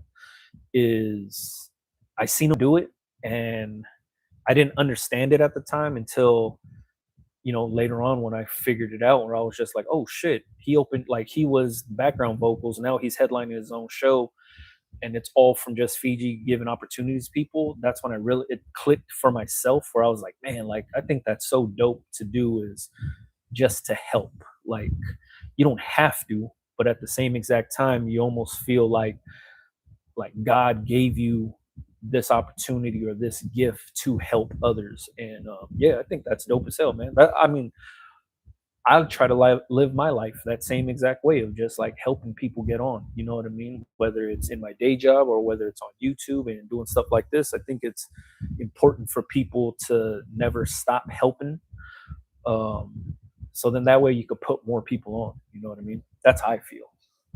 I don't think everybody has to share that same sentiment, but I think uh, if what I do can spark somebody else to them learn and then start helping the next person and they start helping the next person, then I think we're in a better place.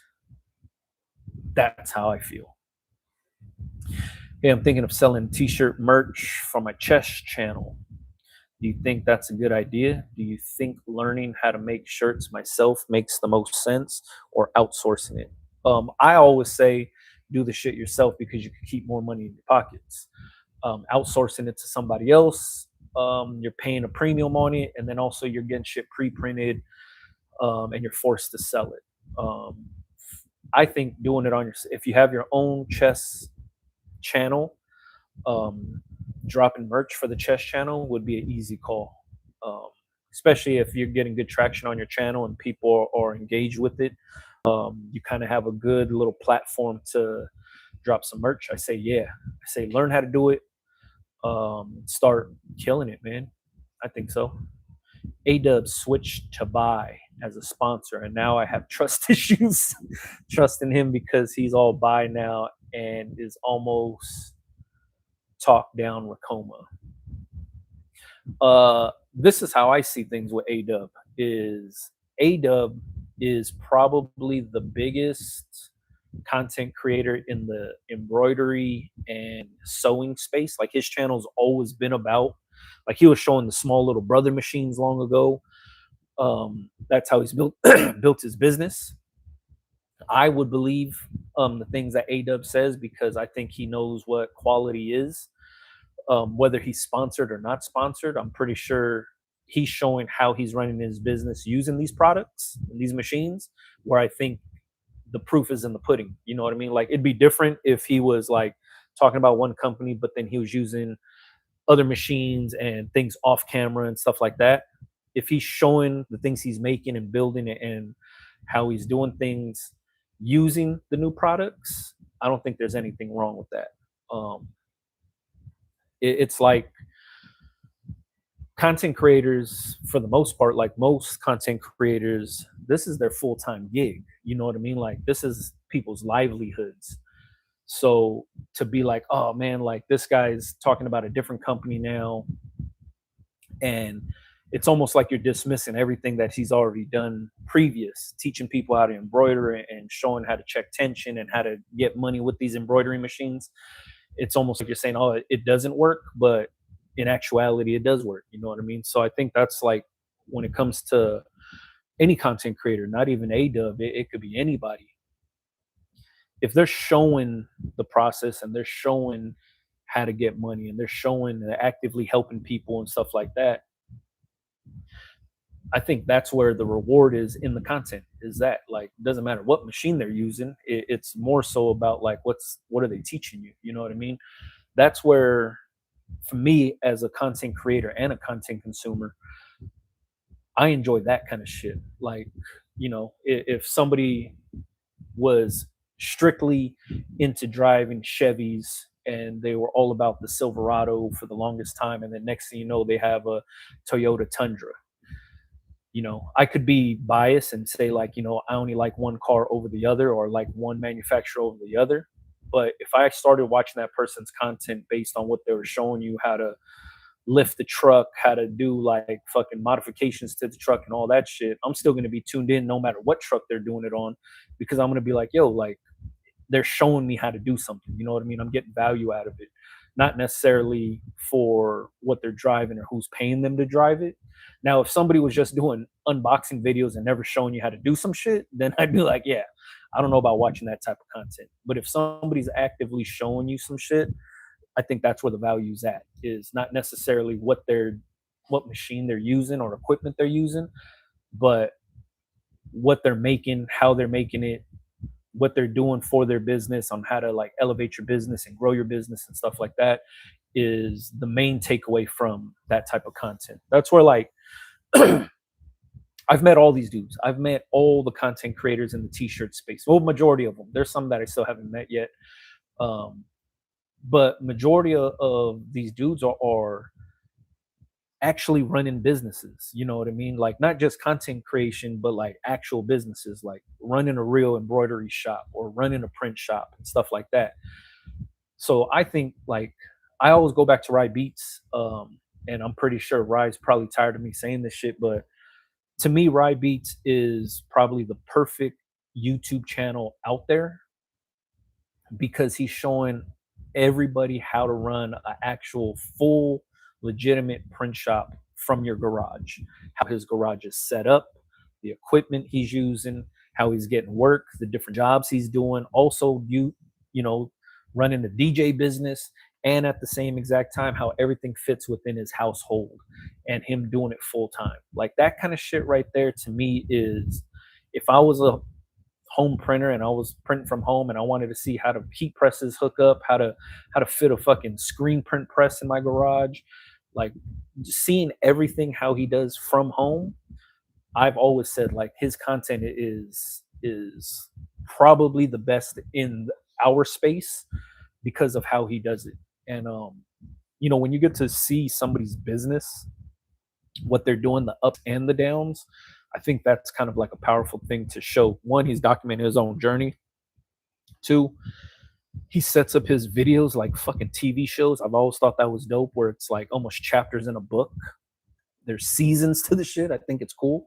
And then through every different season, you can see when he goes to the trade shows to find new equipment, gets the new equipment. Does he have trouble with the new equipment? Is it working? How's he getting the business? What type of work he's running through that new equipment? All that kind of shit is dope as hell. When I was looking into embroidery, like, he had got a Tajima machine before I got my machine, and I was watching his videos. I was watching some of A-Dubs. I watched A-Dubs to learn how to like do tension and like string my machine, like thread it. And then I was watching Heart and Hustle videos because he had recently got an embroidery machine at the time, and he was bringing in all kind of work. And then obviously look at him now, like, he has like fucking like two different six heads, I think, and a bunch of single heads. You could just see how he grew his business from that kind of shit. So I watch content for that, the technical aspect, and then also getting an inside look at people's businesses. So I don't really hang it up on anybody to be like, oh, they're sponsored. Like, no, I'm just watching for how they're running their business and how it's working. It's like with the laser thing, right? There's a bunch of different lasers on the market. I have an X-Tool, which is a popular brand, but there's not a bunch of different content out there on the same laser I have. But I'm watching videos on other guys that have like bed lasers, or I'm watching videos on the crafting girls that have those big ass fucking lasers. I'm watching them because I want to see what they're making. I want to see, what they're selling, what's actually a popular product that they're selling. It's going to open up my eyes to some of that shit.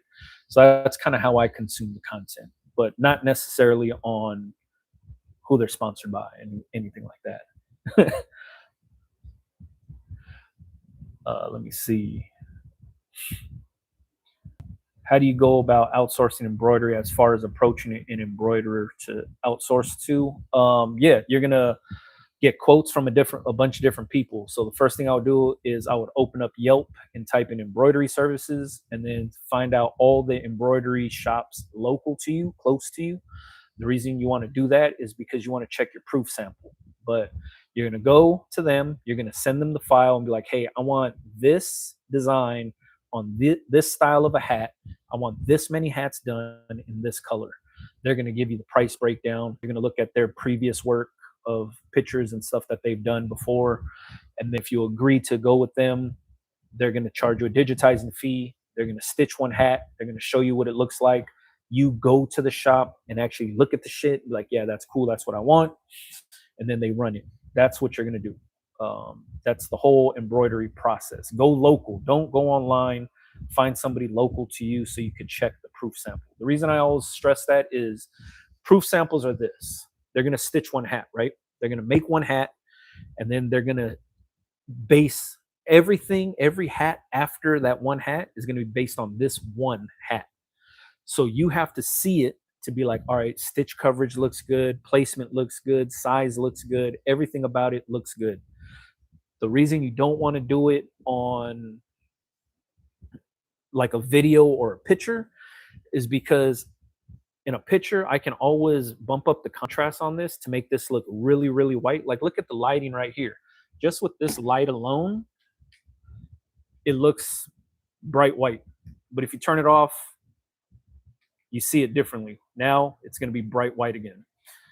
So just with that alone, that's how a lot of these embroidery shops, and I'm not saying every embroidery shop's like this, but I've seen so many of them already, is that what they'll do is they'll bump the contrast up on the proof sample picture where the foam's probably sticking out, or there's like gaps in there where you could see the foam and the thread's not covering it. Because most embroidery shops want to use less thread as possible. None of them are like, let me just pack it in with thread. They want to use as much, like at least amount of thread possible. So they're going to show you that, right? And then you're going to be like, yeah, that looks good in the picture. And then they're going to run all your hats. You're going to get them in your hand and be like, hey, how come the thread's poking out right here? I mean, the foam showing. They're like, well, you bought off on the proof sample. That's how they all are. You said it was cool to go. That's why I always say, look at the shit in person. Go to the shop and look like, all right, that thread looks good. This looks good. The sizing looks good. Buy off on it, meaning give them the okay to run it. And then from there, they're going to run the rest of your hats. And the rest of your hats will look exactly like the sample. Hopefully that makes sense. Let me see. I saw a video where you mentioned pricing at least 3 times the price it takes to make the t-shirt. But if I have an order of 24 shirts for the same design, what should I charge if it takes me $6 to make the shirt? That's a totally different pricing structure. The 3 times the price is for retail pricing, meaning you're your branded shirt and you're selling it for retail. That's 3 times in the price is for retail sale only. That's not for like contract printing or what you're saying, printing 24 t-shirts for somebody. That's for if you're actually selling it for retail, individually selling the shirts. When it comes to like you actually doing, contract printing, and it takes you it costs $6 to make the shirt, you're going based on your labor rate, meaning how long does it take you to do those 24 t-shirts, and then you break that number into your price. So retail pricing is different than if you're operating as a print shop or contract printing or whatever you want to call it.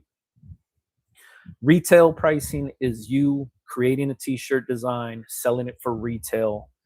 That's what you're going to, 3 times in your investment is basically that.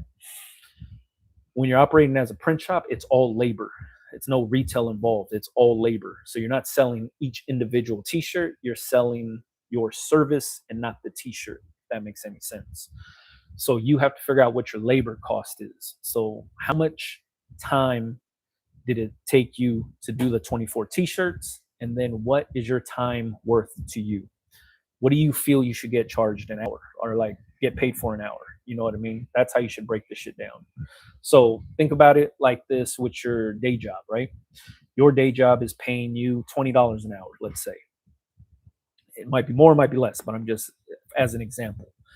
You're getting paid $20 an hour to do your regular day job. So if you weren't making t-shirts, you'd be making $20 an hour at your day job. If you think you're worth more than $20 an hour, why are you still at your day job? Right? Because your employer is placing that value on your service. Your employer, whoever you work for, is saying you're worth $20 an hour to me. What you bring to my company is worth $20 an hour. It's up to you to say, yes, I agree with that. I think my time is worth $20 an hour. That's a good paying job. I'm gonna do that work. That's up to you to say that. You agree to that when you interview for the job. You're like, yeah, that's good. If you don't think you're worth $20 an hour, you think you're worth more, you're not going to take that job. So use that as a base for what you think your labor is worth. Because if you weren't selling t-shirts, what would you be doing to get money?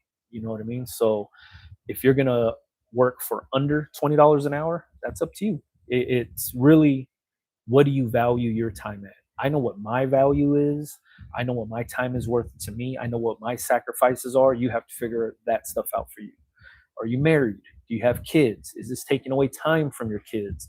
Do you have a mortgage to pay? Is there responsibilities that are also attached to you selling your services to print these 24 t-shirts? I don't know any of that because I'm not you. Only you know that. So that's where you have to figure out what your time is worth. I tell people to go based off of their day job because that's the easiest way to like find out what your time is worth to you, because if you didn't feel your time was worth $20 an hour, you wouldn't take that job. You know what I mean? A lot of Racoma guys are switching over to buy. Yeah, I would probably imagine so. Like, I think these embroidery companies or just companies in general, um, they're starting to understand influencer marketing and understanding the reach that a lot of people like myself have now.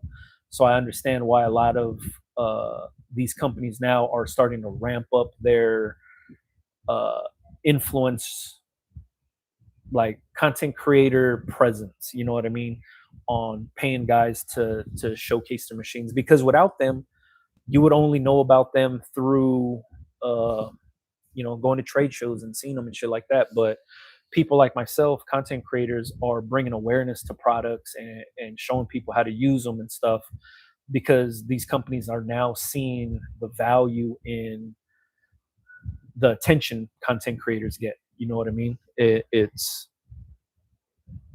basic business at the end of the day. You know what I mean? When you think about it, it's 1000% basic business. And you know what's funny is a lot of people, they get mad like, man, these fucking content creators are jumping from company to company, or they're always showing some different shit. But then those same people always ask me like, hey, should I send my t-shirts to this content creator or to this influencer so I could get it, be exposed to their audience and stuff like that? That's all these companies are doing too.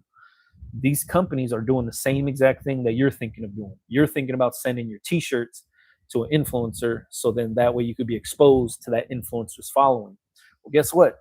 Buy is doing the same exact thing. Buy is sending their machine to an influencer, so then that machine could be in the faces of that person's following. It's basic business, but sometimes people don't like consuming that kind of shit because they feel like they're getting sold something, but at the same time they want to do the same type of marketing too. And it all comes down to just basic business. You need to go where the attention's at.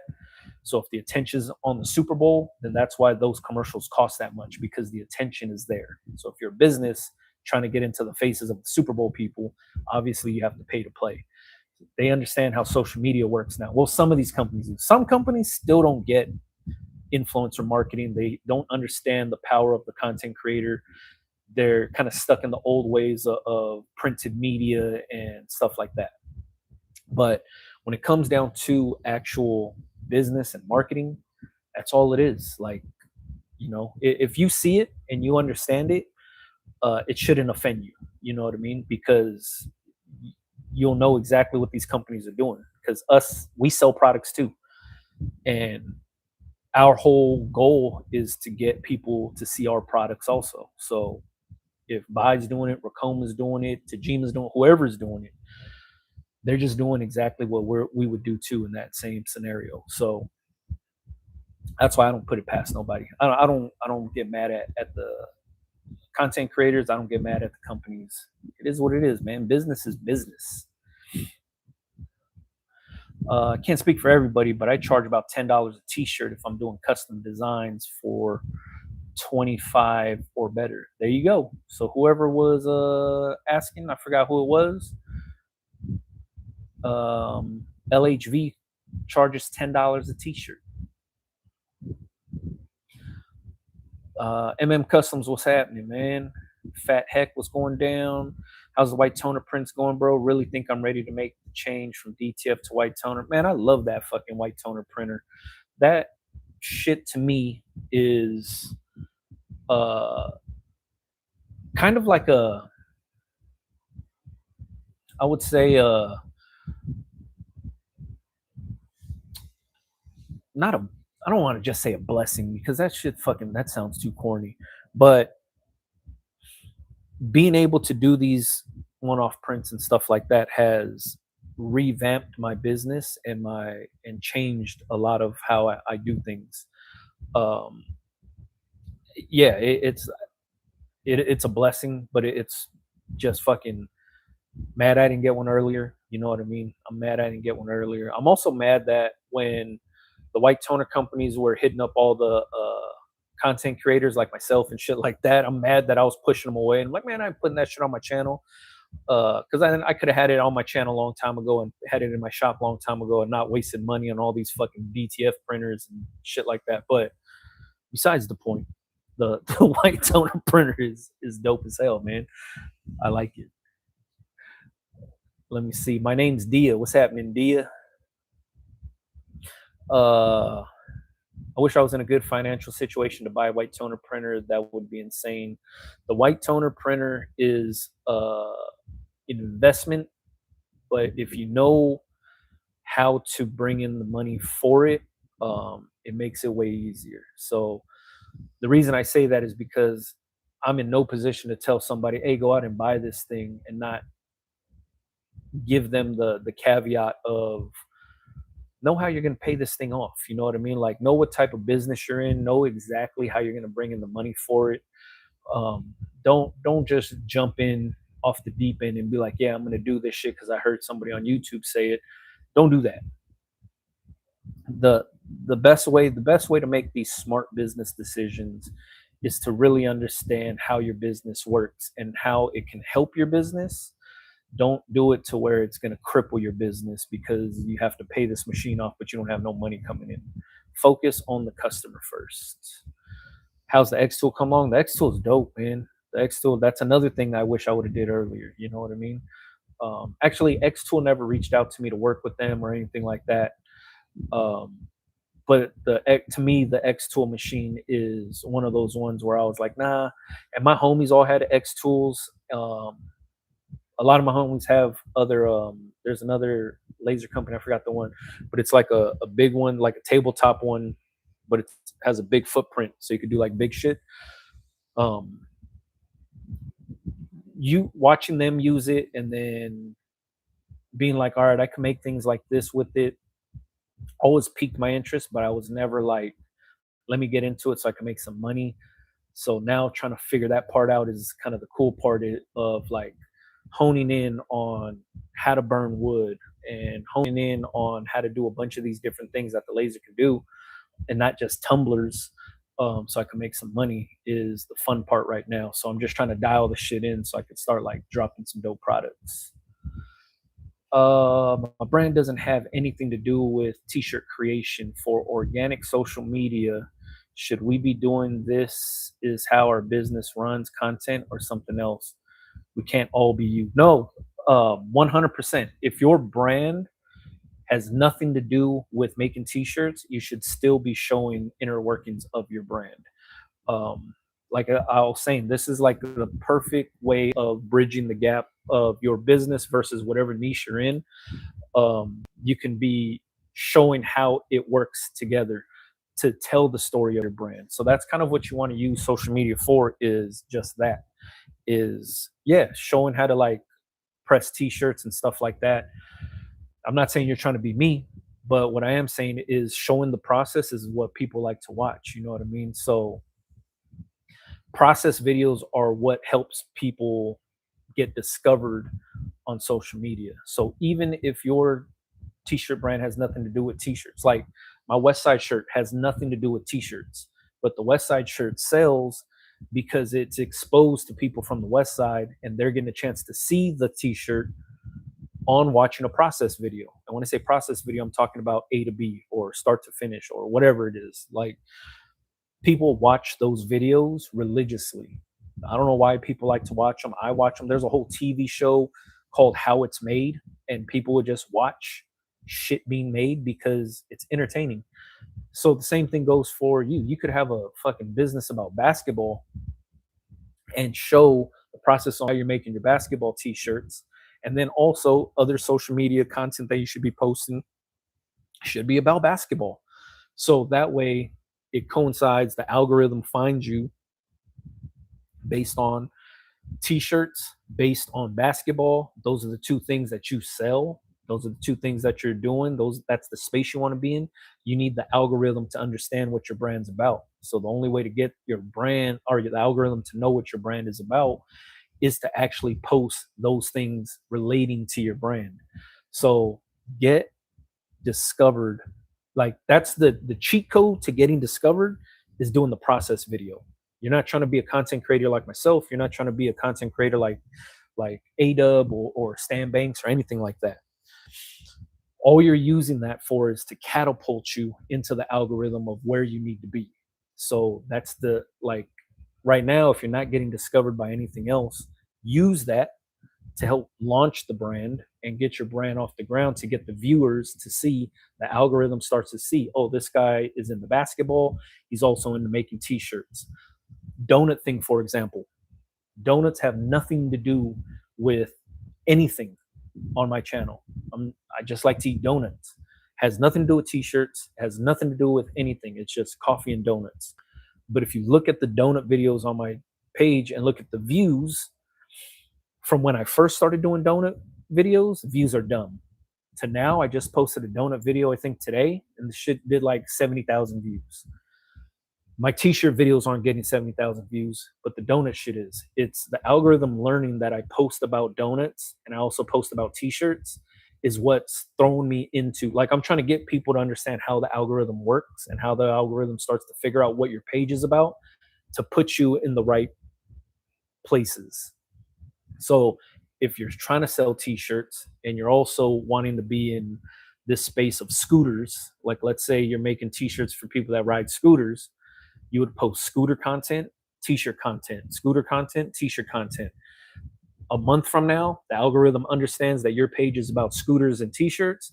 It now pushes it to people that are into t-shirts, into scooters, and it's just using that process, the blueprint of doing a from start to finish or from A to B, from before and after into the right faces. It's just you're using the algorithm in your favor, if you will. And the reason I say all that is not to turn you guys into content creators, but to understand that that's basically how the shortcut to getting discovered is just that, is utilizing process videos. Same thing with barbers, right? You're a barber and you're doing fades. You record yourself. You record yourself getting somebody a haircut.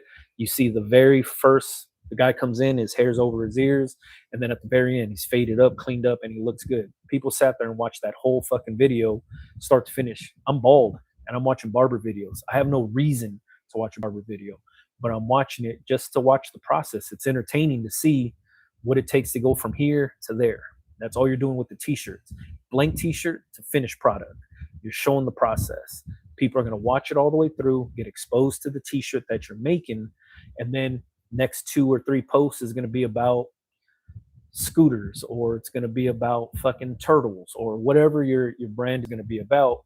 And then here's another t-shirt video. Algorithm starts to see the consistency of you posting both things, and it's going to push you to the right people. That's kind of what I'm getting at to try to help you guys out, is learning how to ride that wave. You know what I mean? If you're having a hard time getting discovered, that's what it takes, is for the algorithm to figure you out. So then that way you start to land in the right faces. But if you just post once a week of random shit, it's not going to know what you're all about. It's not going to know what your page is about. So it's not going to be able to push you in the right direction. But if you're consistent with posting 2 or 3 different things, and this is the only reason why I started doing the donut thing, is to see if it would actually work. And that's the test is there. I've been doing donut videos this year. I don't know, fucking since fucking March maybe till now. And the algorithm knows and understands that I make donut videos and fucking t-shirt videos. Same thing when I was doing golf. It knew I was doing golf videos and t-shirt videos. Then it started to build that up. It was all, it's just the test to see like how to make it figure out what I'm all about to push it to the right people. You know what I mean? Like, I do fucking food videos now, and I'm not a food content creator, but it opens doors for restaurants and people to hit me up and be like, yo, can you come do a video at my restaurant? I'll pay you this much. Or can you come do this? I'll pay for your food, or I'll give you free drinks or something like that. It opens extra doors, but at the same exact time, it's mainly just to see how the algorithm starts to help you out. You know what I mean? So I hope I'm not misguiding people into thinking they need to become content creators. I don't want it to be not like an influencer content creator. I don't want that to be the messaging behind it. It's more so just to ride the wave, to help you get discovered by people watching. Because if you're just posting product videos, or if you're trying to break into, like, let's say the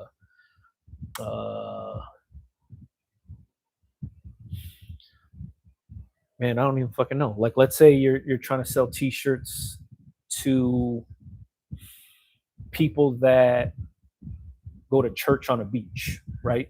Not people that go to church in a church, but they're going to church on the beach. Very specific niche market right there. Of, I don't know how many beach churches there are, but let's say you're trying to get into that space. I would be posting church on the beach, me making t-shirts, church on the beach, me making t-shirts. So the algorithm starts to figure out, all right, this guy's all about church on the beach and making t-shirts. You'll start to your process videos. This is how I make this t-shirt that's faith-based, that would talk to church on the beach people. And then church on the beach, hey, this beach right here has church on Sundays at this time. These are the people that go. This is what the experience looks like. And you keep posting those 2 things back to back to back to back. It starts to learn that. And then that's how you get discovered. So utilize the process video in your favor, not to become a t-shirt content creator, but to get discovered, if that makes sense. Hope that makes sense. Where do you get wholesale items? I buy them direct from the manufacturer with my wholesale license. You want to learn how to get a wholesale license? Go to my channel and go to the playlist, and it's called Make Your Brand Legit.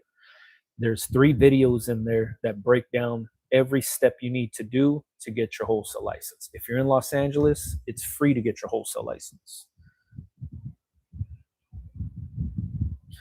If you were on a budget, would you consider buying a used iColor? What would your pros and cons be? Yes, I would. I would buy it, but then I would also ask them to run a print in my face so I could see it.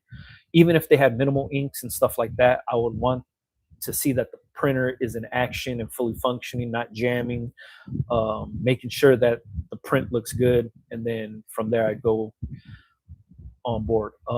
And then make sure it comes with the RIP software, because the RIP software has to talk to the printer also.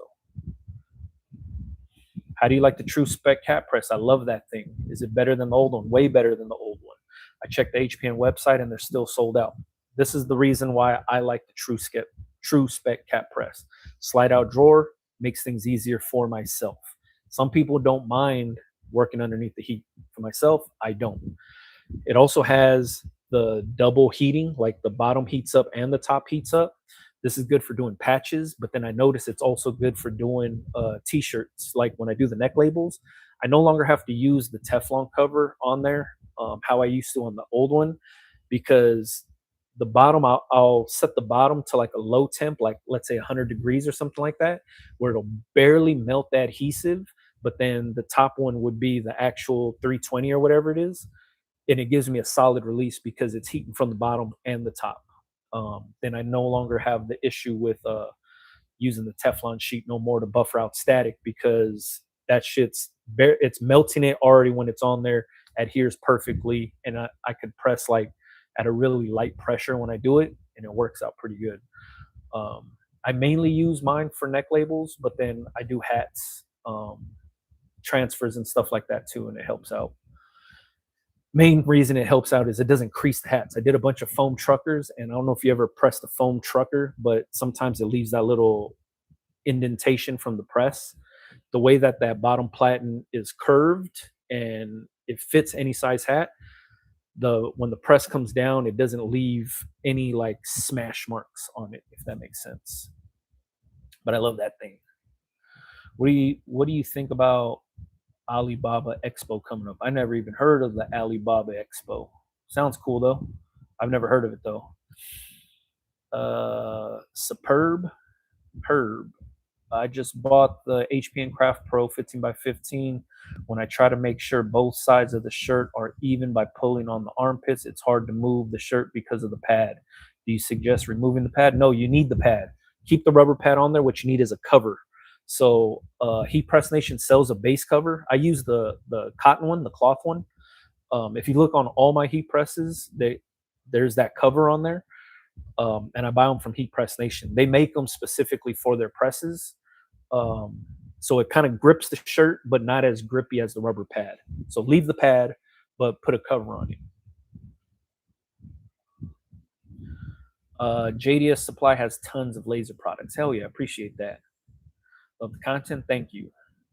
Did you see Revolution this past weekend? Nah, I was at the Chloe Kai concert a couple weeks ago at the fair. I want to go see Steel Pulse and Ellie Mac. I think that's this weekend too. I don't know if I'm gonna make it though. Finally caught you live. Thank you for all you do to help us. Gail, thank you for watching. Appreciate it. Robert, what's happening?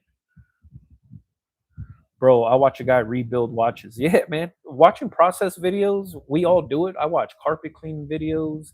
I watch all kind of shit, like just to see the end result.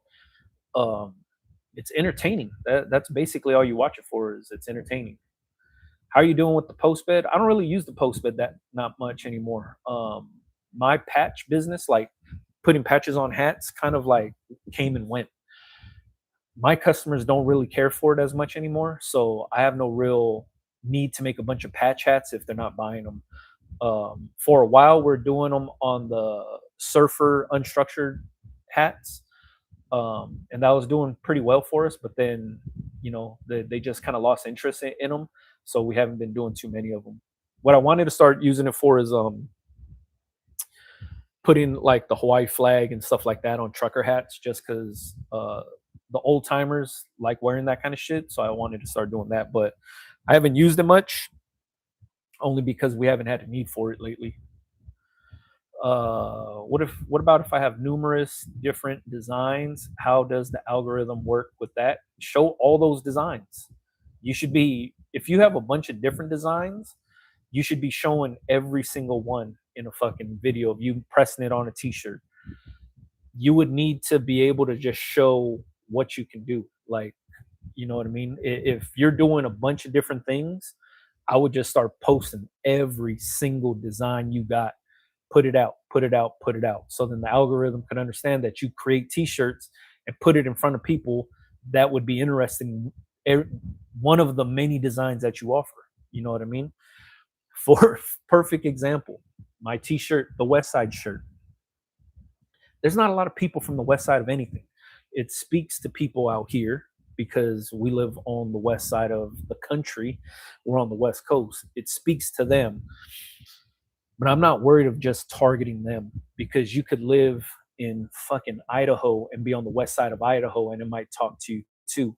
So all I'm worried about is just being seen. That's all it is. Like, I don't care where it's going. I'm worried about just eyeballs seeing the design. The main reason I'm doing that process video of me showing how to make that West Side shirt is so somebody can see the West Side shirt. I'm using the process video to be discovered, but I'm really using it so people can actually see the t-shirt. So for you, if you have a bunch of different designs that talk to a bunch of different people, I would just be putting out every fucking design in a video. Here's me pressing this shirt of this design, showing the full start to finish.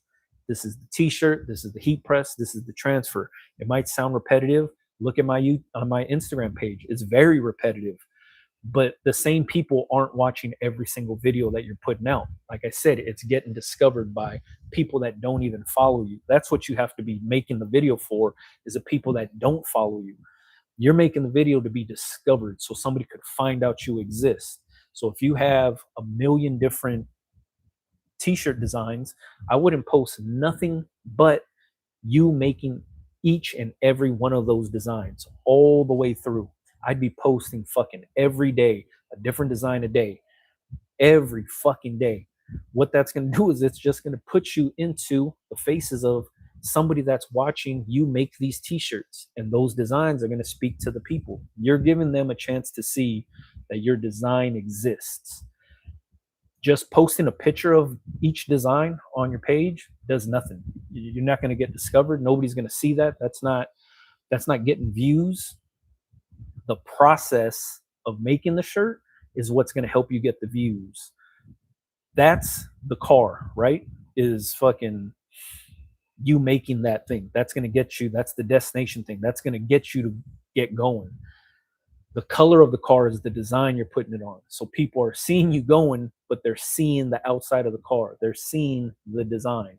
That's what you should be interested in showing. So if you have numerous different designs, I'd be fucking banging them out one a day. Boom, here's this on a shirt. Check this out. Let me show you how I made this shirt. Show the finished shirt first. Let me show you how I made this shirt. And then show the process on how you make it. Boom, boom, boom. Tomorrow, let me show you how to make this shirt right here. Now they're seeing the design. You're showing the process. That's what the people are going to start to see. That's how you're going to actually get discovered. People are going to find you that way. Should you display your wholesale license? You don't need to display your wholesale license. Do you use Teflon to press with or something else? Wait, do I use Teflon? I use Teflon to buffer out static mainly. I watch lawn cutting videos and I hate yard work. Hell yeah, same here. I watch those shits all the time. There's one dude that I watch where he like just goes to like random houses on the street that are overgrown, and he's like, yo, let me cut your yard for free. And he does the before and after, and I watch that shit because it's entertaining. It has nothing to do with anything. I'm not in market to buy a lawnmower. I don't give a shit about cutting the grass, but I'm watching it because it's entertaining. Now imagine that dude that's doing that wearing a t-shirt that I would probably be interested in, walking back and forth, mowing the fucking lawn. Now I'm being exposed to this t-shirt that he's wearing, and I'm like, yo, if that catches my attention, I'm gonna go on his page and be like, yo, where the fuck did he get this t-shirt from? Why is he wearing it in every video? Or he's wearing a hat. That's something that might speak to me. Now I'm exposed to the clothing he's wearing based on a fucking video of him mowing the lawn that I don't give a fuck about. It's all it is. It's basically trying to figure out how to get your products into the faces of hundreds of thousands of people without even trying. That's what it comes down to. How quickly do you change the Teflon cover? I haven't changed my shit in a long ass time. And where do you purchase those from? Hell no, you buy the cheap ones on Amazon. They come in like a 6-pack. And you can probably get them for like $6. You just type in the size that you want, Teflon sheet, and they usually come in 3-pack, 6-pack, stuff like that. I have 6 heat presses in my shop, so I usually buy the 6-pack. But you don't have to buy fucking name brand or anything like that. I haven't changed mine in a long time, unless it gets like gummed up from adhesive. If it's like shit like that, then I would change it out. But for the most part, my shit's been on for a long ass time. Where are you at with UV printed patches? I don't use any UV printed patches. I was only doing embroidered patches. That was it. Now, like like I said, my customers don't buy patches on hats no more. So I would hate to waste my time and money on some shit that they don't even buy. Where do you get your workshop furniture? You can get it from Home Depot, Lowe's, Sam's Club, Costco. That's it. Like, you don't have to overthink none of this shit. Like, a lot of this stuff is in places that we're already going and shit that's already exposed to us. Like if you typed into Google heat press table, there's nobody that sells heat press tables. But if you just type in a fucking garage workbench, adjustable tables, a bunch of shit pops up. You know what I mean? Make it easy on yourself. You don't We don't have to reinvent the wheel for anything. Like, the shit's already there for us. You know what I mean? Big Randall, always explaining everything so freaking perfect. Not a problem. Always learning from you. Keep up the good work. Appreciate that, David Hernandez. Thanks for watching, tuning into this thing. Thanks, bro. I've been following you for a very long time. Thank you for following me and watching and soaking up the information. Yeah, when it comes to the patches, it's just I only offer things to my customers that they like to buy. So I kind of just stick with what the trends are that they're into, because trying to introduce new shit or something that they're not interested into no more, it's just going to fill my store up with just random shit that I can't move. The idea for my store is to keep things rotating freshly throughout the store of just things that they're into, so then that way every time I'm open there's something new for them to buy. You know what I mean? That's all it is. So like when the patches on hats were big, yeah, I'm gonna offer patches on hats. And then once I start to see a decline in the sales of maybe I'm not putting the right patches on the hats, or maybe I'm not using the right hats. But I switched it up and went back to 6-panel acrylic hats. They didn't give a fuck about those. Those surfer caps were doing good for a while.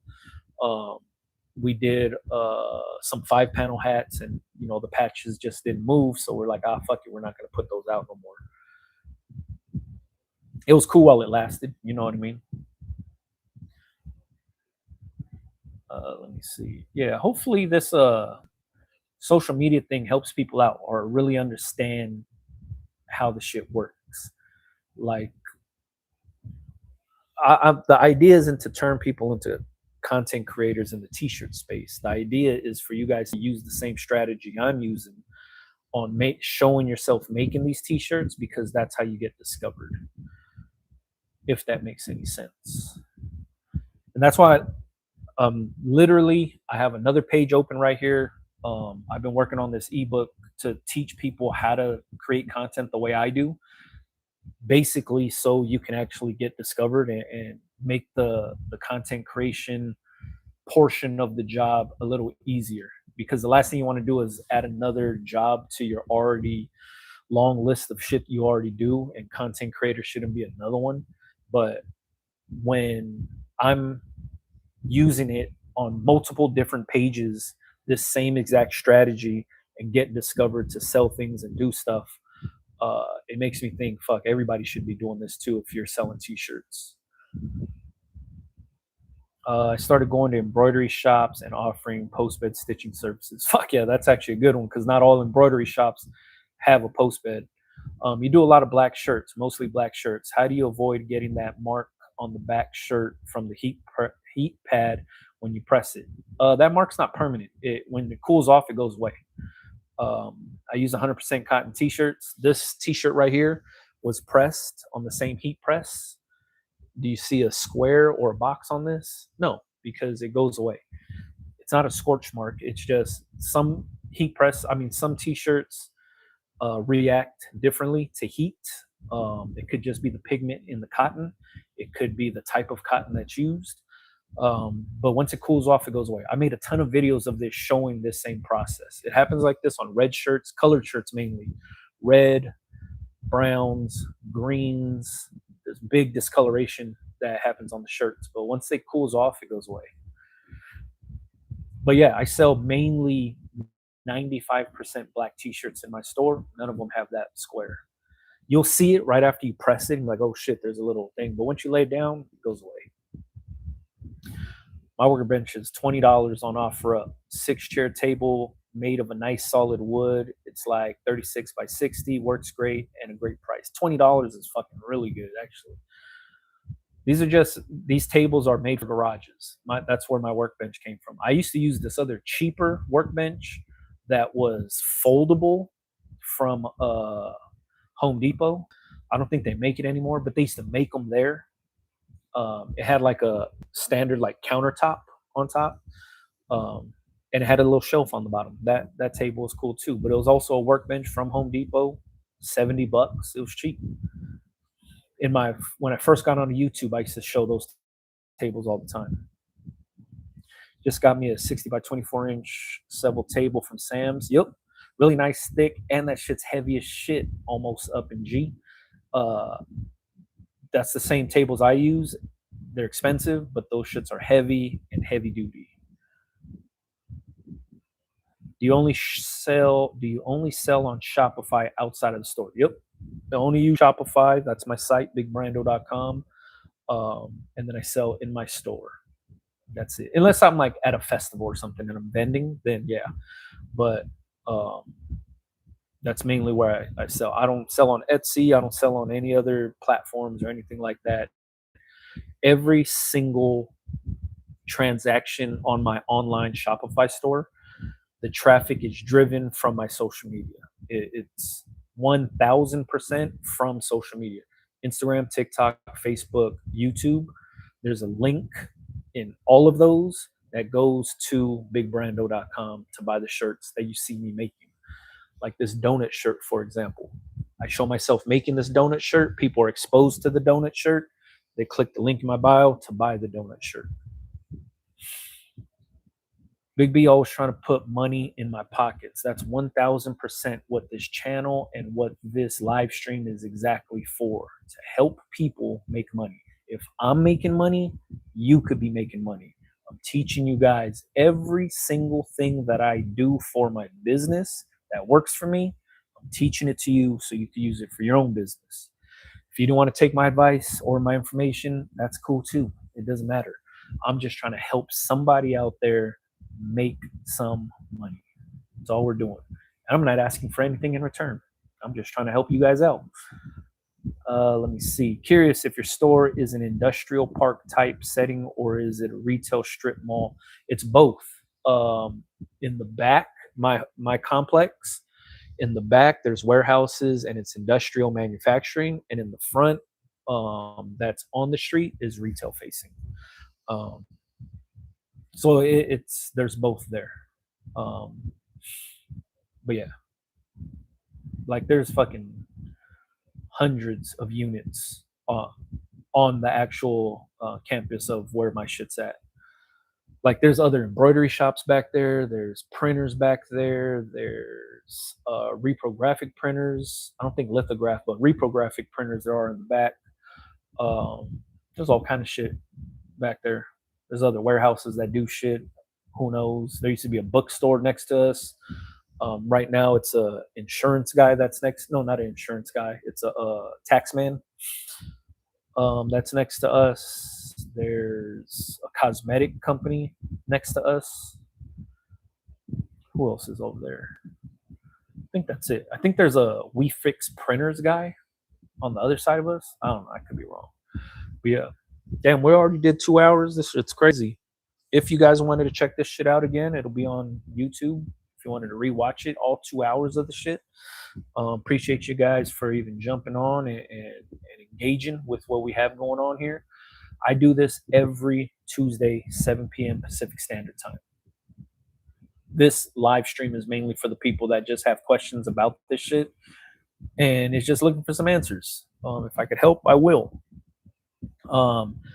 The content creator ebook is almost done. It'll probably be out later this week or maybe next week. Maybe by the time I do this next live, it'll probably be live. But yeah, it's basically to show people how to create content like me. Everything from the equipment I use, and the shit's cheap. It's all under $20 and shit like that. I don't use no fancy equipment. The microphone I'm using right here, this shit's a fucking $18 microphone. It's very cheap. You can buy all the shit on Amazon. I'll show you guys how to edit the videos. I'll show you how to post videos. I show everything in this ebook to help people not become t-shirt content creators, but to help promote your t-shirts, to show it off, to get discovered on social media. And it's mainly to teach you how to film short form content, meaning Instagram reels, TikToks, um, YouTube shorts, Facebook reels. It's mainly for that type of content to get discovered so you guys can sell shit.